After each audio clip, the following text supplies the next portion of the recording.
क'क्राझार BBCनि बानजायनायाव सानसेनि हाबाफारि लानानै गेलेनाय आरो कालसारेल दिन्थिफुंनाय हाबाफारि लादों गिबि हाबाफारि हिसाबै नोंथांमोना भुटाननि आलासिफोरखौ बरायबाय दा नैबे सानसेनि हाबाफारिनि सोमोन्दै बे माने जोंनि थांनाय बोसोरफोरनिफ्राय बिसोरजों एसे माने गेलेनाय बिथिङाव एसे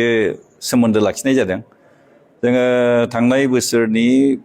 एक्जेक्ट थारिखखौ बावबाय सेप्तेम्बर आगस्ट बिदियाव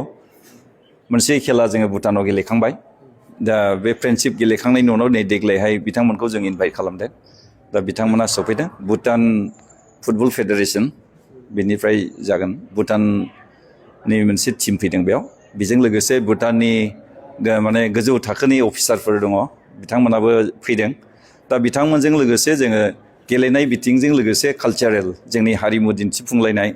जों बेबायदि हाबाफारि लादों खुब मोजां प्रग्राम जोङो मोननो हादों दा देग्लाय जोंनि बर' बाप्टिस्ट चार्च एस'सियेसननि जि फिल्ड दङ बे फिल्डआवहाय बेखौ खालामनाय जादों मोनबेसेसो फुटबल टीमा बाहागो लादों मोननैल' बिथांमोननि मोनसे आरो जोंनि मोनसे औ इण्डियानि मोनसे भुटाननि मोनसे जोंना इण्डिया जाहैबाय जोंनाव मोनसे टीम दंखायो जोंनि बे मिसननि आन्दारावनो मोनसे टीम दङ बे एभेनेजार फुटबल क्लाब होननाय मोनसे दङ बेजों गेलेगोन आरो मोनसे माने भलिबलबो गेलेगोन सिंग्रिफोरनि थाखाय भलिबलबो गेलेनाय जागोन